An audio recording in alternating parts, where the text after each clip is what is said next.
سيجعل لهم الرحمن ودا. صدق الله العظيم وصدق رسوله النبي الكريم. وقال الله تبارك وتعالى في شان حبيبه إن الله وملائكته يصلون على النبي يا أيها الذين آمنوا صلوا عليه وسلموا تسليما. اللهم صل وسلم على سيدنا ومولانا محمد وعلى آل وأصحاب سيدنا ومولانا محمد معدن الجود والكرم ومنبع العلم والحلم والحكم. وصلاة وسلاما دائما أبدا عليك يا سيدي يا رسول الله وسلم عليك يا سيدي يا حبيب الله.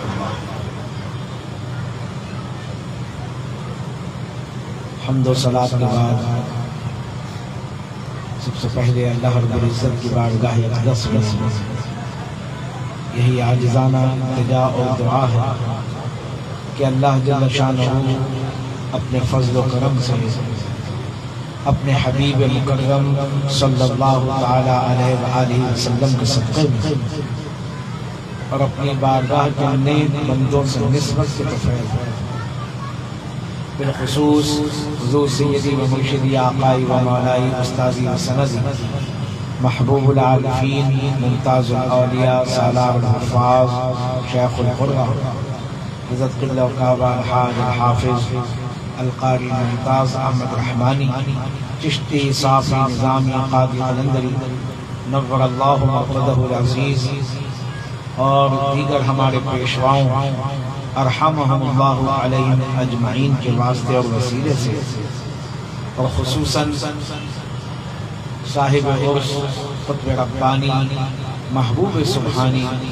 ہیکل نورانی عاشق حنانی معشوق المنانی شہباز لامکانی قندیل نورانی غوث السمدانی میرانی پیر دستگیر حضرت سیدنا غوث اعظم میرا محی الدین سید شیخ عبد القادر جیلانی الحسنی والحسینی رضی اللہ تعالیٰ عنہ کے واسطے اور وسیلے سے اللہ کریم ہم گناہگار بندوں کی اس بابرکت محفل میں عاجزانہ حاضری کو منظور و مقبول فرمائے اور ایسی منظور و مقبول فرمائے کہ اللہ کریم اس کی برکت سے نہ صرف ہم سب بلکہ ہمارے والدین کریمین کی، ہمارے اہل و عیال، عزیز و اقارب، دوست، احباب اور جملہ اہل ایمان کی کامل اور حتمی بخشش و مغفرت فرما دیں، آمین ثم آمین۔ عزیزان گرامی، آج کی یہ بابرکت محفل 11ویں شریف کے نام سے موسوم ہے۔ حضور سیدنا غوث اعظم رضی اللہ تعالیٰ عنہ کی نسبت سے آپ کی بارگاہ میں نذرانہ عقیدت محبت پیش کرنے کے لیے سجائی گئی ہے۔ غوث الاعظم کا مقام و مرتبہ تو بڑا اونچا ہے۔ اللہ تبارک و تعالیٰ نے تو عام اہل ایمان اور اعمال صالحہ انجام دینے والوں کے لیے یہ ارشاد فرمایا، یہ بشارت دی قرآن مجید و فرقان حمید کی سورہ مریم کا آخری رکوع، اس کی آیت مبارکہ جو اپنے سرنامہ کلام میں تلاوت کرنے کا شرف حاصل کیا۔ ارشاد باری تعالیٰ ہوا ان الذین آمنوا، بے شک وہ لوگ جو ایمان لائے، وعملوا الصالحات، اور نیک عمل کرتے رہے، سیجعل لهم الرحمن ودا، ان قریب رحمان اللہ کا اسم صفاتی ہے، اسم صفت ہے، اللہ کا اسم ذات ہے، اس کے بعد جو صفاتی اسماء ہیں اس میں پہلا نام رحمان ہے۔ ان قریب وہ رحمان لوگوں کے دلوں میں ان کی محبت پیدا فرما دے گا۔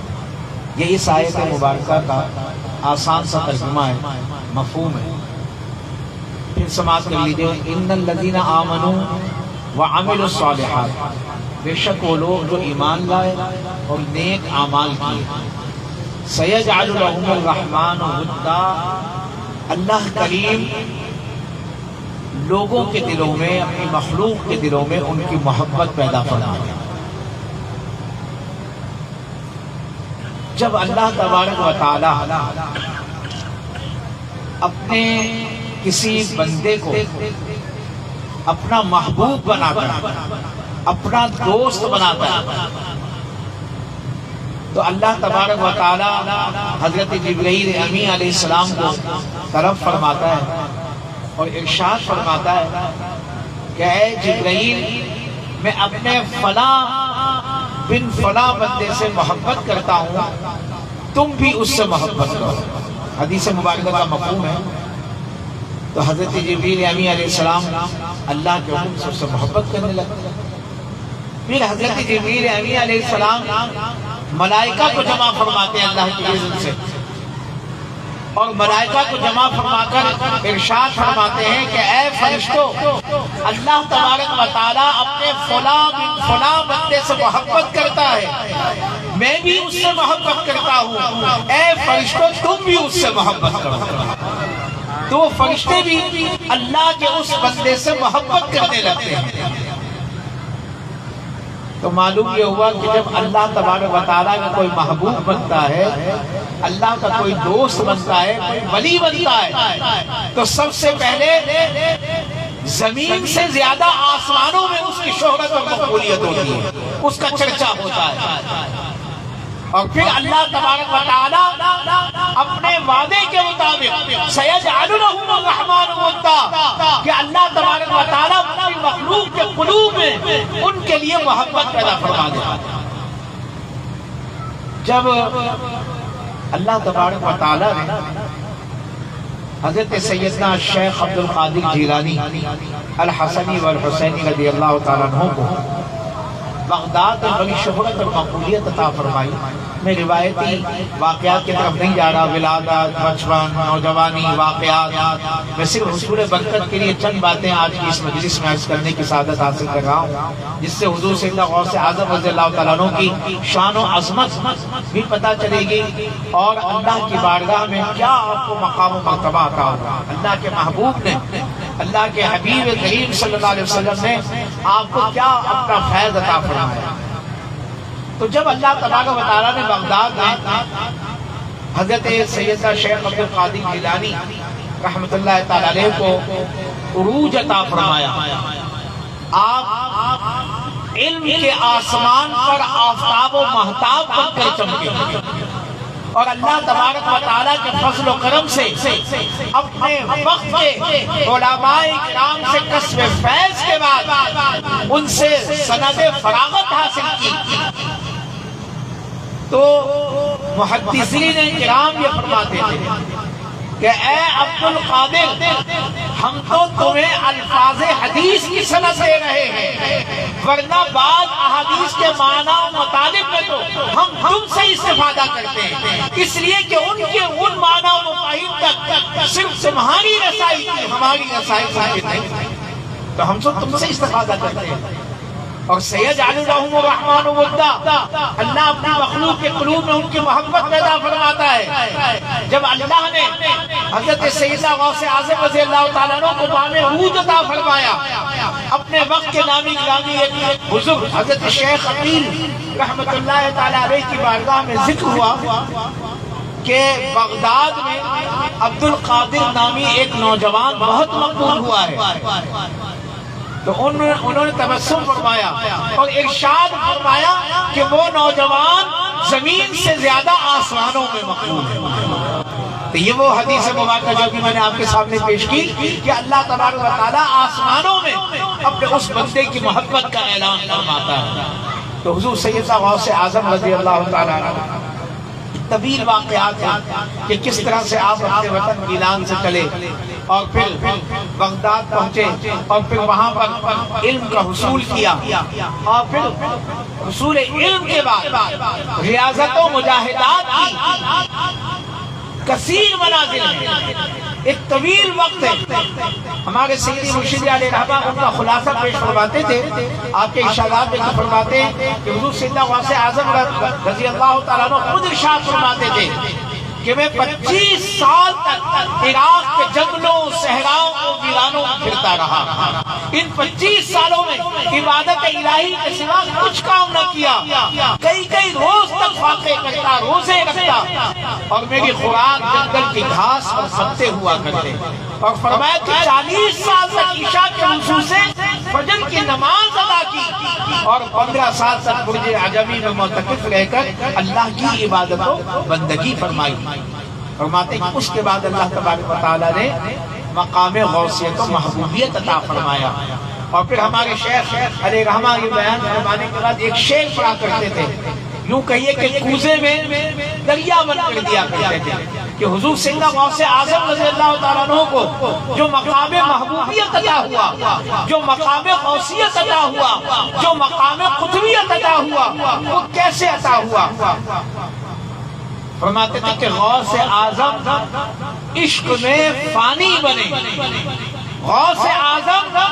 عشق میں فانی بنے، تب کہیں جا کر محبوب سبحانی بنے۔ تو حضرت سیدنا غوث اعظم رضی اللہ تعالیٰ عنہ فنائیت کے اس اعلیٰ مقام پر ہیں، فنا فی الشیخ بھی ہیں، فنا فی رسول بھی ہیں، فنا فی اللہ بھی ہیں، اور نبی کریم صلی اللہ علیہ وسلم کی محبت میں، آپ کے عشق میں اس قدر فنا ہے کہ اللہ کریم نے اپنے محبوب مکرم صلی اللہ علیہ وسلم کی صفات کا آپ کو مظہر عدم بنا دیا۔ یہاں تک کہ غیاظت و مجاہدات کے بعد اور نبی کریم صلی اللہ علیہ وسلم کی صفات سے متصف ہونے کے بعد اللہ نے یہ مقام عطا فرمایا کہ جس طرح سے نبی کریم صلی اللہ علیہ وسلم کے جسم مبارک پر مکھی نہیں بیٹھتی تھی اور آپ کے پسینے سے خوشبوئیں آتی تھی، اسی طرح سے حضرت سیدنا غوث اعظم رضی اللہ تعالیٰ عنہ کو اللہ نے یہ وصف و خوبی و کمال عطا فرمایا کہ آپ کے جسم مبارک پر مکھی نہیں بیٹھتی تھی اور آپ کے پسینے سے مشک و عنبر کی خوشبو آتی تھی، جس راستے سے گزر جاتے تھے راستے میں ہٹ جاتے تھے۔ تو حضور سیدنا غوث اعظم رضی اللہ تعالیٰ عنہ بارہا آپ انہی محافل میں، انہی مجالس میں یہ بات سماعت کرتے ہیں کہ جب آپ نے علم مکمل حاصل فرما لیا اور اللہ تبارک و تعالیٰ کے فضل و کرم سے علم کے آفتاب و مہتاب بن گئے، اور صرف ہم تو زیادہ تر یہ بات جانتے ہیں نا حضور غوث اعظم کی کرامات بیان کرتے ہیں یا ولایت کے حوالے سے کہ جی اللہ نے ولایت میں بڑا مقام عطا کیا، نہیں، اس کے ساتھ ساتھ اللہ تبارک و تعالیٰ نے آپ کو اپنے وقت کا سب سے بڑا عالم بنایا، یعنی آپ اپنے وقت کے شیخ التفسیر بھی تھے، شیخ الحدیث بھی تھے، فقیہ اعظم بھی تھے اور مجتہد مطلق بھی تھے۔ اور جب اللہ تبارک و تعالیٰ نے چاہا کہ آپ کے علم سے، آپ کے فضل و کمال سے اللہ کی مخلوق کو نفع پہنچے، آپ درس و تدریس دیں، واعظ و نصیحت کا سلسلہ شروع فرمائیں، تو آپ سب جانتے ہیں کہ حضور نبی کریم صلی اللہ علیہ وسلم تشریف لائے، آپ نے تشریف لائے اور آپ کو حکم دیا کہ اے عبد القادر تم واعظ و نصیحت کیوں نہیں کرتے، اللہ کی مخلوق کو اللہ کی طرف بلاتے کیوں نہیں، دین کی دعوت کیوں نہیں دیتے؟ تو عرض کی کہ حضور میں عجمی، یہ اہل عرب ہیں، حضور غوث اعظم رضی اللہ تعالیٰ عنہ گیلان سے تشریف لائے تھے اور عراق، بغداد عراق میں وہاں مرکز العلوم تھا، پھر وہیں آپ نے سکونت اختیار فرمائی۔ تو اہل عرب اپنے آپ کو بڑا زباندان، اہل زبان سمجھتے ہیں اور اپنے مقابلے میں دنیا کی ساری قوموں کو عجمی کہتے ہیں۔ عجمی کے معنی گونگا، جو بول نہ سکے ان کے آگے، تو وہ اپنے آپ کو بڑا فصیح و بلیغ اہل زبان سمجھتے ہیں اور دوسرے لوگوں کو عجمی گونگا سمجھتے ہیں۔ تو حضور سیدنا غوث اعظم رضی اللہ تعالیٰ عنہ نے بارگاہ رسالت محمد صلی اللہ علیہ وسلم یہی عرض کی، تو حضور سیدنا غوث اعظم رضی اللہ تعالیٰ عنہ نے اپنا لعاب دہن آپ کے منہ میں 7 مرتبہ ڈالا۔ یہ سنتے ہیں آپ بات، اور پھر اس کے بعد مولا کائنات شیر خدا حضرت علی المرتضیٰ تشریف لاتے ہیں اور انہوں نے بھی اپنا لعاب دہن 6 مرتبہ حضرت سیدنا غوث اعظم رضی اللہ تعالیٰ عنہ کے مبارک میں ڈالا۔ اب یہ لعاب دہن معمولی لعاب دہن نہیں ہے بھائی،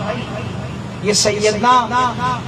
سرکار دو عالم صلی اللہ علیہ وسلم کا لعاب دہن ہے۔ وہ لعاب دہن ہے کہ جس کی برکت سے کھاری پانی میٹھے ہو جاتے ہیں، جس کی برکت سے ڈوبے ہوئے اعضاء جڑ جاتے ہیں، جس کی برکت سے آنکھوں میں جو آنکھوں میں چشم کی تکلیف ہے وہ دور ہو جاتی ہے اور اللہ تبارک و تعالیٰ بصارت میں اضافہ فرما دیتا ہے۔ بڑے فضائل لعاب دہن کی بڑی برکات معجزات مشہور ہیں۔ تو نبی کریم صلی اللہ علیہ وسلم جو مدینۃ العلم ہے، جنہوں نے فرمایا کہ انا مدینۃ العلم وعلی بابها، کہ میں علم کا شہر ہوں اور علی اس کا دروازہ ہے۔ تو جب مدینۃ العلم میں لعاب دہن کی فیوزات نے اس کی برکات سے نوازا اور پھر مولا کائنات شیر خدا باب العلم نے اپنے لعاب دہن کے فیوز و برکات سے نوازا اور مخلوق خدا کو اللہ کی طرف بلانے کی ہدایت فرمائی، تو کیا عالم ہوا؟ پہلی بات تو یہ سمجھیے جو حضور نے لعاب دہن ڈالا، یوں کہیے کہ اسرار نبوت سے آگاہ فرما دیا اور مولا کائنات شیر خدا حضور سردار انبیاء ہیں، خاتم النبیین والمرسلین ہیں، اللہ کے محبوب ہیں، انہوں نے اپنے لعاب دہن کی برکتوں سے اسرار نبوت و رسالت آپ پر کھول دیے، قرآن کے اسرار و رموز آپ پر کھول دیے۔ تو مولا کائنات شیر خدا حضرت علی المرتضیٰ کرم اللہ وجہہ جو منبع ولایت ہے، سلطان ولایت ہے، انہوں نے اپنے لعاب دہن کی برکتوں سے آپ پر اسرار ولایت، اسرار روحانیت کھول دیے۔ جب حضور سیدنا غوث اعظم رضی اللہ تعالیٰ عنہ نے واعظ و نصیحت کا سلسلہ شروع فرمایا تو آپ کے حالات و واقعات میں ملتا ہے کہ ابتدا میں چند لوگ ہوتے تھے، پھر اس کے بعد تعداد بڑھنے لگی، مسجد میں، جامع مسجد میں، پھر بغداد کے میدان میں انتظام ہونے لگا۔ پھر ایک وقت ایسا آیا، علماء کی زبانی آپ سنتے ہیں، کتابوں میں پڑھتے ہیں کہ آپ کے ایک ایک اجتماع میں، ایک ایک مجلس میں، مجلس واعظ میں 70 ہزار لوگوں کا اجتماع ہوتا تھا۔ 70,000 زبان سے کہہ دینا آسان ہے اس دور میں، جس وقت نہ یہ میڈیا، نہ یہ ذرائع، نہ یہ وسائل، اس وقت کوئی پبلسٹی نہیں، کوئی پمفلٹ نہیں، کوئی ہم چھوٹی سی محفل کرتے ہیں تو احباب کو دعوت دیتے ہیں مختلف ذرائع سے، تب کہیں جا کر چند لوگ جمع ہو پاتے ہیں، وہاں کوئی دعوت نہیں ہے، لیکن اللہ بھیج رہا ہے، سَيَجْعَلُ لَهُمُ الرَّحْمَنُ وَدًّا، اللہ نے اس اللہ والے کی محبت اپنی مخلوق کے قلوب میں ڈال دی ہے، تو اللہ کے مخلوق کی جانب رجوع ہو گئی ہے اور ان سے فیض حاصل کر رہی ہے۔ تو 70,000 لوگوں کا اجتماع اور قریب ترین بیٹھا شخص بھی آپ کی آواز کو ایسے سنتا تھا اور دور والا شخص بھی ایسے ہی آواز کو سنتا تھا جیسے قریب بیٹھا شخص سنتا ہے۔ کوئی ساؤنڈ سسٹم نہیں، کوئی مائک نہیں، ابھی یہ مائک ہٹ جائے میری آواز شاید آخری بندے تک بھی نہ جائے، لیکن حضور سیدنا غوث اعظم رضی اللہ تعالیٰ عنہ کی شان کیا ہے؟ شان وہی ہے جو اللہ کریم کے حبیب اپنی حدیث قدسی میں فرماتے ہیں کہ طویل حدیث سے 12 سنتے ہیں آپ کہ اللہ تبارک و تعالیٰ ان کی آنکھیں بن جاتا ہے جس سے وہ دیکھتے ہیں، ان کے کان بن جاتا ہے جس سے وہ سنتے ہیں، ان کی زبان بن جاتا ہے جس سے وہ کلام کرتے ہیں، ان کے ہاتھ بن جاتے ہیں جس سے وہ پکڑتے ہیں، ان کے پاؤں بن جاتا ہے جس سے وہ چلتے ہیں۔ اس کا مطلب کیا ہے؟ اس کا مطلب یہ ہے کہ پھر ان کا بولنا اللہ کا بولنا ہوتا ہے، ان کا دیکھنا اللہ کا دیکھنا ہوتا ہے، ان کا چلنا اللہ کا چلنا ہوتا ہے، پھر یہ نہیں بولتے بلکہ ان کی زبان پر اللہ کلام فرماتا ہے۔ تو جب حضور سیدنا غوث اعظم رضی اللہ تعالیٰ عنہ کلام فرماتے تھے، گفتگو فرماتے تھے، تو آپ سب جانتے ہیں، کہتے ہیں کہ اگلی قطاروں میں، اگلی صفوں میں تو صرف اس وقت جو نامی گرامی علماء اور مشائخ ہوا کرتے تھے، بعض روایتوں میں 360، بعض میں 400 علماء و مشائخ حضرت سیدنا غوث اعظم رضی اللہ تعالیٰ عنہ کے مجلس میں موجود ہوا کرتے تھے، جو آپ کے ارشادات کو لکھا کرتے تھے، اور عام مجمع کا تو کہنا ہی کیا۔ اور پھر کوئی مجمع ایسا نہیں ہوتا تھا، کوئی آخری مجلس ایسی نہیں ہوتی تھی کہ جب وہ برخاست ہوتی تھی، ختم ہوتی تھی تو اس سے کئی جنازے نہ ہوتے۔ کیوں کہ جب اللہ کی عطا کی ہوئی حکمت سے آپ کلام فرمایا کرتے تھے، گفتگو فرماتے تھے، تو وہ لوگوں کے قلوب پر اثر کرتی تھی۔ اور صرف آپ قال کی گفتگو نہیں فرماتے تھے، قال اللہ اور قال رسول کی گفتگو نہیں ہوتی تھی، بلکہ عام مشاہدات کی، مکاشفات کی، مراقبات کی، حقیقتوں کی، معرفتوں کی وہ گفتگو فرماتے تھے کہ جس سے لوگوں کے قلب جو ہے وہ اللہ کی خشیت سے کانپ جاتے تھے اور وہ اس کی تاب نہ لا پاتے تھے، اور ان کی روح جو ہے وہ قبض سے ان سے پرواز کر جاتی ہے۔ مشہور واقعہ ہے اپنے وقت کے نامی گرامی محدث ابن جوزی رحمۃ اللہ تعالی علیہ، بڑا نام ہے یہ، احادیث میں محدث ابن جوزی کے نام سے مشہور ہے، امام المحدثین ہے، تفاسیر میں، علم میں اللہ نے بڑا کمال عطا کیا، کئی کتابیں ہیں آپ کی، اور بڑی فضیلت اس کا اندازہ اس بات سے لگائی اس دور میں،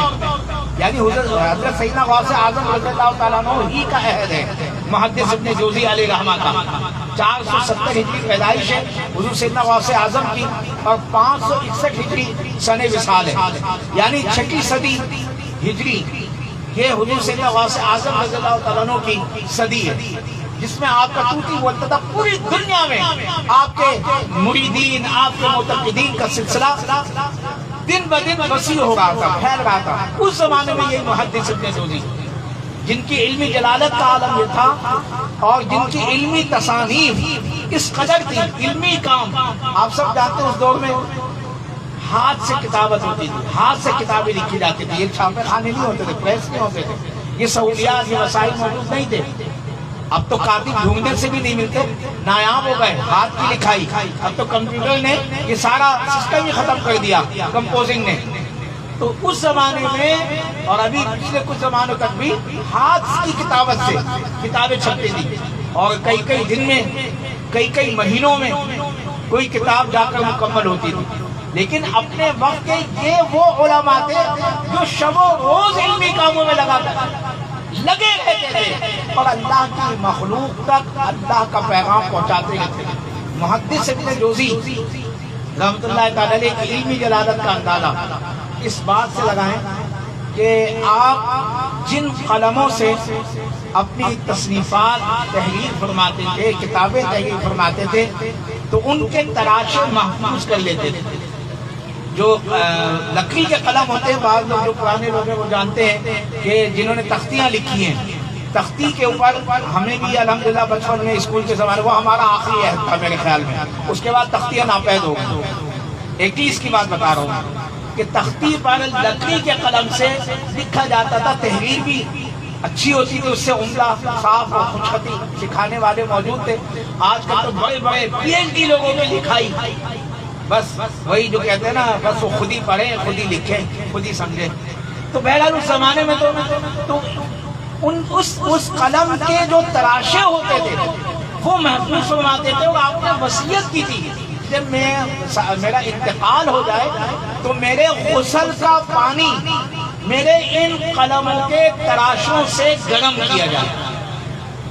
اور پھر مجھے غسل دیا جائے۔ تو جب آپ کا وصال ہوا تو اندازہ کیجیے ایک قلم کا تراشا کتنا ہوگا اور کتنے تراشے جمع ہوئے ہوں گے۔ تو پھر ان سے آپ کے غسل کا پانی گرم کیا گیا، یعنی یہ ان کا ایک مقام تھا، ان کی ایک علمی عظمت تھی اور سوچ تھی کہ میں نے جن قلموں سے قرآن کی تفاسیر لکھی یا احادیث لکھی، احادیث کی تفاسیر لکھی، ان کی برکت مجھے حاصل ہو جائے۔ یہ محدث ابن جوزی رحمۃ اللہ تعالی علیہ جو بڑے عالم زمانہ تھے، عالم وقت تھے، محدث تھے، اور ظاہری بات علم کا ایک اپنا حجاب ہوتا ہے، علماء کا ایک اپنا مقام ہوتا ہے، وہ آج بھی یہی ہے۔ یہ فرق علماء اور اولیاء میں یہ فرق اور امتیاز آج بھی ہے کہ بعض علماء اولیاء کو کہتے ہیں بھائی یہ تو بس اللہ اللہ کرنے والے، ان کو علم کی کیا سمجھ، ان کو علم کا کیا معلوم، جو علم، جو محنت، جو ریاضت علم کے اصول میں ہم نے اٹھائی ہے، انہوں نے کہاں اٹھائی۔ لیکن پہلی بات تو یہ سمجھیے کہ اللہ کا ہر ولی عالم ہوتا ہے، اللہ تبارک و تعالیٰ منصب ولایت اس وقت تک کسی کو عطا ہی نہیں فرماتا جب تک اس کو علم عطا نہ کرے۔ اب یہ علم خاص ظاہری اعتبار سے عطا ہو یا باطنی اعتبار سے عطا ہو، علم لدنی عطا ہو یا علم ظاہری عطا ہو، یہ اللہ کی عطا ہے، اللہ کی مرضی ہے کہ اپنے ولی کو علم کیسے دینا۔ لیکن ہر ولی عالم ہوتا ہے، اور یہ تو غوث پاک ہیں یا خواجہ صاحب ہیں یا قطب صاحب ہیں یا بابا فرید ہیں یا محبوب الہی ہیں، یہ جتنے علماء ہیں یہ پہلے عالم بنے ہیں، پہلے علم حاصل کیا، اس کے بعد یہ عظمت و مجاہدات کے ذریعے منصب ولایت میں مقام محبوبیت اور مقام غوثیت و قطبیت حاصل کیا۔ بلکہ حضور سیدنا غوث اعظم تو خود فرماتے ہیں کہ درست العلم حتی صرت قطبا، یعنی میں علم حاصل کرتا گیا، علم حاصل کرتا گیا، یہاں تک کہ اللہ تبارک و تعالیٰ نے مجھے مقام قطبیت عطا فرما دیا۔ تو عرض کرنے کا مقصد یہ ہے کہ علم کی اپنی بہرحال برتری ہے، فضیلت ہے، اہمیت ہے، لیکن علم ہی سب کچھ نہیں ہے، بلکہ اللہ کی عطا بھی بہت کچھ ہے۔ اللہ کے محبوب کریم صلی اللہ علیہ وسلم کا فیض، ان کی نگاہ کرم بھی بہت کچھ ہے۔ چنانچہ محدث ابن جوزی سے حضرت سیدنا غوث اعظم رضی اللہ تعالیٰ عنہ کے ایک مرید، غالباً ان کا نام ابو العباس ہوتا ہے، انہوں نے کہا، وہ بھی عالم تھے، محدث ابن جوزی کے پاس بھی آتے تھے اور حضور سیدنا غوث پاک کی مجلس میں بھی شریک ہوتے تھے۔ انہوں نے کہا کہ بھائی ہمارے شیخ کے پاس چلو اور کبھی ہمارے شیخ کے بھی بات سنو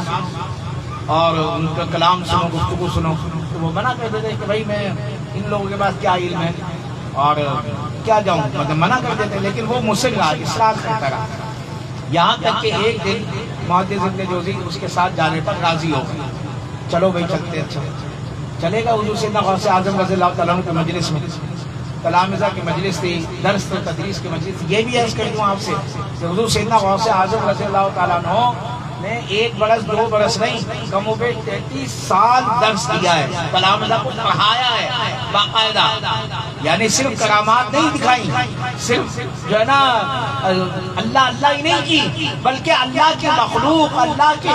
جو چاہنے والے تھے ان تک علم منتقل کیا ہے۔ اور روایتوں میں ملتا ہے کہ 13 علوم آپ روزانہ پڑھاتے تھے، 13 علوم۔ کہہ دینا آسان ہے، آج اسکولوں میں، کالجوں میں، یونیورسٹیوں میں ہر مضمون کا الگ الگ استاد ہوتا ہے، کیمسٹری الگ پڑھائے گا، فزکس الگ پڑھائے گا، میتھس الگ پڑھائے گا، بایولوجی الگ پڑھائے گا، انگلش علیحدہ، اردو علیحدہ، یعنی جتنے سبجیکٹس ہیں اتنے ٹیچرز ہیں،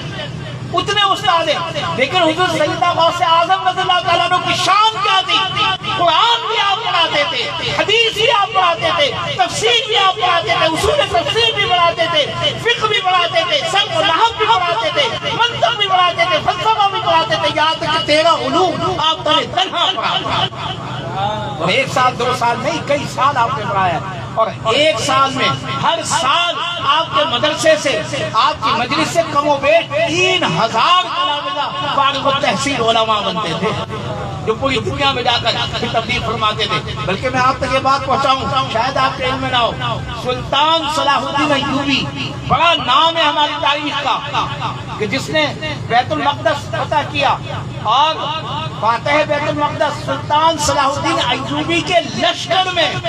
کثیر تعداد حضور سیدنا غوث اعظم رضی اللہ تعالیٰ عنہ کے تلامذہ کی،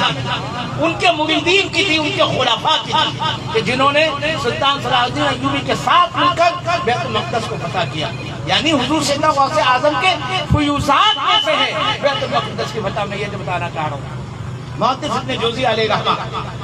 چلے گا، اب بیٹھے، معمول یہ تھا کہ مجلس میں قرآن کی تلاوت ہوتی تھی اور پھر اس کی تشریح و تفسیر حضور سیدنا غوث اعظم رضی اللہ تعالیٰ عنہ بیان فرماتے تھے۔ قرآن کی آیت کی تلاوت ہوئی اور پھر حضور سیدنا غوث اعظم رضی اللہ تعالیٰ عنہ نے اس کی تفسیر بیان کی، پہلی تفسیر بیان کی۔ تو محدث ابن جوزی علیہ رحمہ کو لانے والے جو ساتھی تھے، انہوں نے ان سے پوچھا، اشارہ کیا، ہاں جی مجھے معلوم ہے یہ تفسیر۔ پھر دوسری تفسیر حضرت سیدنا غوث اعظم رضی اللہ تعالیٰ عنہ نے بیان کی اس آیت کی، پھر انہوں نے اشارہ کر پوچھا، اشارہ کر کے ہاں جی مجھے معلوم ہے، اپنے وقت کے محدث تھے، عالم دین تھے، اور تو بتایا مجھے معلوم۔ پھر تیسری تفسیر، چوتھی تفسیر، یہاں تک کہ بعض روایتوں میں 11 بعض میں 12 تفاسیر جب حضور سیدنا غوث اعظم رضی اللہ تعالیٰ عنہ نے بیان فرمائی تو انہوں نے ہر تفسیر کے بعد محدث ابن جوزی علیہ رحمہ نے فرمایا کہ یہ مجھے معلوم ہے، میں جانتا ہوں، میں نے پڑھی ہے یہ یا میرے علم میں ہے. لیکن جب اس کے بعد 13ویں یا 12ویں یا 13ویں تفسیر حضرت سیدنا غوث اعظم رضی اللہ تعالیٰ عنہ نے بیان کی تو پھر انہوں نے ان سے پوچھا کہ آپ کو معلوم ہے؟ انہوں نے فرمایا نہیں، میں اس کے بارے میں نہیں جانتا، یہ مجھے نہیں معلوم. پھر 14ویں تفسیر، پھر 15ویں، پھر 16ویں، 17ویں، یہاں تک کہ حضور سیدنا غوث اعظم رضی اللہ تعالیٰ عنہ نے اس آیت مبارکہ کی 40 تفاسیر بیان فرمائی. یہ جو آپ تفاسیر کی موٹی موٹی کتابیں دیکھتے ہیں نا، 5 گنتے ہیں، 6 گنتے ہیں، 30 جلدوں میں تفاسیر ہے موجود. پرانے علماء کی، ہمارے جو متقدمین ہیں، جو متاخرین ہیں، ان کی بھی کئی جلدوں میں تفاسیر ہے. وہ یہی ہے کہ کسی نے اللہ تو علم تو ایک سمندر ہے نا، اور سمندر کی گہرائی اور گہرائی کو کوئی ناپ نہیں سکتا، اللہ ہی جانے کہ اس کی گہرائی اور گہرائی کتنی ہے. تو یہ قرآن تو ایک علم کا سمندر ہے. اللہ جس کو جتنا فہم عطا فرماتا ہے، قرآن کا جتنا نور عطا فرماتا ہے، جتنی معرفت عطا فرماتا ہے، وہ اس سمندر سے اتنے ہی موتی اور ہیرے چن لیتا ہے اور لوگوں کے سامنے پیش کر دیتا ہے. تو مفسرین اکرام نے اپنے علم فہم معرفت کے مطابق تفاسیر بیان فرمائی. جب 40 تفاسیر حضور سیدنا غوث اعظم رضی اللہ تعالیٰ عنہ بیان فرما چکے، اب محدث ابن جوزی شرمندہ ہو گئے کہ میں تو کیا سوچ کر آیا تھا، کیا سوچ کر منع کرتا تھا، اور یہاں پر تو علم کا دریا کھانے مانگا ہے، جوش دے گا علم کا سمندر. تو جب 40 تفاسیر بیان کر چکے حضرت سیدنا غوث اعظم رضی اللہ تعالیٰ عنہ، پھر آپ نے ارشاد فرمایا کہ اب ہم حال سے حال کی جانب چلتے ہیں. قال کہتے ہیں کہنے کو، یعنی ہم کہتے ہیں قال اللہ نے فرمایا، قال رسول، اللہ کے رسول نے فرمایا، قال رسول اللہ صلی اللہ علیہ وسلم. اور حال کیا ہے؟ ہمارے جد المرشد، ہمارے سید مرشدی، ہمارے احمد رحمانی کے قابلی فرماتے تھے کہ بھائی حال بتایا جاتا ہے اور حال میں مبتلا کیا جاتا ہے. تو قال بتانے کی چیز ہے اور حال بتانے کی نہیں، مبتلا کرنے کی چیز ہے. تو حضور سیدنا غوث اعظم رضی اللہ تعالیٰ نے جب یہ ارشاد فرمایا کہ اب ہم حال سے حال کی جانب جاتے ہیں، تو محدث ابن جوزی وجد میں آ گئے، کھڑے ہو گئے، کپڑے پھاڑ ڈالے، خش کھا کر جن پڑے، قدموں میں گرے، معافی کے خواستگار ہوئے. بات کرنے کا مقصد یہ ہے کہ حضور سیدنا غوث اعظم رضی اللہ تعالیٰ عنہ کا بڑا علمی مقام ہے اور بڑا اعلیٰ مقام ہے. اللہ تبارک و تعالیٰ نے آپ کو ظاہری علوم سے بھی آراستہ فرمایا، باطنی علوم سے بھی آراستہ فرمایا اور مقام غوثیت عطا فرمایا. بہت سارے واقعات ہیں لیکن وقت نہیں ہے، میں اپنی گفتگو کو آخری مراحل میں داخل کرتا ہوں. دیکھیے، آپ نے سابقہ امتوں کے واقعات اتنے زیادہ ہمیں نہیں معلوم. قرآن میں صرف 26 انبیاء اکرام کا ذکر ہے، اس کے بعد احادیث میں، لیکن تعداد ہمیں ملتی ہے کم و بیش 1,24,000 انبیاء و رسول تشریف لائے. اور آخر میں ہمارے آقا و مولا نبی آخر الزمان حضرت محمد مصطفیٰ صلی اللہ تعالیٰ علیہ وآلہ وسلم خاتم الانبیاء بن کر تشریف لائے. آپ پر نبوت و رسالت ختم ہو گئی، آپ آخری نبی ہیں، آپ کے بعد کوئی نبی نہیں آئے گا. اب کوئی بھی نبوت کا دعویٰ کسی بھی اعتبار سے کرے وہ جھوٹا ہے، مرتد ہے، کافر ہے، واجب القتل ہے. تو یہ ہمارا عقیدہ و ایمان ہے. اللہ نے ہر نبی کو اولیاء عطا فرمایا، ولی عطا فرمایا. انہی میں قرآن میں اللہ کے ایک ولی کا تذکرہ ہے. سورۃ النمل میں حضرت سلیمان علیہ السلام، آپ سب جانتے ہیں مشہور واقعہ ہے، تفصیل میں نہیں جاتا، صرف اشارتاً عرض کر رہا ہوں. حضور سیدنا غوث اعظم رضی اللہ عنہ کے مقام و مرتبے کو سمجھانے کے لیے اور آپ کے سامنے پیش کرنے کے لیے جب ان کے دربار میں آپ نے حکم فرمایا کہ بھئی ملکہ بلقیس کا تخت کون دربار میں کتنی جلدی حاضر کر سکتا ہے، کون لا سکتا ہے؟ تو آپ کے دربار نے کہا کہ دربار برخاست ہونے سے قبل میں لے آؤں گا. آپ نے کہا نہیں، اس سے بھی جلدی. تو آپ کے دربار نے کیا کہا تھا پلک جھپکنے سے قبل آپ کے دربار میں، اور پلک جھپکنے وہ دربار میں موجود تھا. وہ تخت جو میلوں مسافت پر تھا، سینکڑوں میل کی مسافت پر تھا، یعنی کئی ماہ جانے کے کئی ماہ آنے کے، اور کئی من وزنی تخت تھا، 7 کمروں میں 7 تالوں میں بنتا، پلک جھپکنے میں حاضر کر دیا۔ کس نے؟ حضرت سلیمان علیہ السلام کے ایک درباری نے، ایک امتی نے، ایک ولی نے، نام ان کا کیا تھا؟ آصف بن برخیہ نام ملتا ہے کتابوں میں، روایتوں میں، آصف بن برخیہ۔ اور فضیلت ان کو یہ کس وجہ سے ملی؟ قال الذی عنده علم من الکتاب، اللہ نے اپنی کتاب میں سے انہیں کچھ علم عطا فرمایا۔ یہ حضرت سلیمان علیہ السلام کی امت میں ایک ولی کی کرامت ہے۔ تو سوچئے ولی کی کرامت در حقیقت اس نبی کے معجزے کا تسلسل ہوتا ہے، یعنی جب ولی سے جس کرامت کا ظہور ہوتا ہے وہ در حقیقت اس امت کا جو نبی ہے اس نبی کا ہی معجزہ ہوتا ہے۔ یعنی حضرت، اب مجھے بتائیے کوئی یہ کہے کہ حضرت سلیمان علیہ السلام خود کیوں نہیں دیا ہے؟ بھائی جب درباری کی یہ شان ہے ایک ولی کی، ان کے درباری تو حضرت سلیمان علیہ السلام کی شان کیا ہوگی؟ تو سوچئے تو صحیح، بھائی وہ درباری آصف بن برخیہ گئے بھی نہیں، کسی نے چاہتا دیکھا بھی نہیں کہ گئے ہو، بھائی لمحہ بھر جانے کا لگا دیجئے، لمحہ بھر آنے کا لگا دیجئے، تب بھی کوئی وقت بنتا ہے نا، نہ گئے نہ آئے، بلکہ وہی موجود ہے، وہ تخت موجود تھا۔ یہ حضرت سلیمان علیہ السلام کے ایک ولی کی شان ہے، تو جو سردار الانبیاء ہوں، خاتم الانبیاء ہوں، محبوب خدا ہوں، پھر ان کی امت کے ولی کی شان کا عالم کیا ہوگا؟ اور ولی بھی کیسا؟ جو غوث العظم ہو، جو قطب ربانی ہو، جو محبوب سبحانی ہو، جو شہباز اللہ مکانی ہو، جو دین نورانی ہو۔ تو بس اس مثال سے سمجھ لیجئے کہ جب حضرت سلیمان علیہ السلام کے ایک ولی کو اللہ یہ شان و عظمت عطا فرماتا ہے تو اپنے محبوب کے ولی کو پھر عرفہ و اعلیٰ شان کیوں نہیں عطا فرما سکتا؟ تو حضور سیدنا غوث اعظم رضی اللہ تعالیٰ عنہ کی بڑی شان ہے اور بڑی عظمتیں ہیں، بزرگیاں ہیں۔ اللہ کریم سے التجا و دعا ہے کہ اللہ جل شانہ ہمیں سیدنا غوث اعظم رضی اللہ تعالیٰ عنہ کا سچا پکا مرید رکھے۔ اللہ تبارک و تعالیٰ نے ہمیں قادری بنایا ہے نا اپنے سیدی مرشد علیہ رحمت کی نسبت سے، تو اللہ تبارک و تعالیٰ ہماری اس نسبت سے استقامت پیدا فرمائے اور اس نسبت کی برکات سے ہمیں دونوں جہاں میں مالا مال فرمائے۔ قادری کر قادری رکھ قادریوں میں اٹھا، قادری کر قادری رکھ قادریوں میں اٹھا، قدر عبد القادر حق نما کے واسطے۔ اور غوث اعظم امام التقا والنقا، غوث اعظم امام التقا والنقا، جلوہ شان قدرت پہ لاکھوں سلام، جلوہ شان قدرت پہ لاکھوں سلام۔ وما توفیقی الا باللہ وما علینا الا البلاغ المبین، والسلام علیکم ورحمۃ اللہ وبرکاتہ۔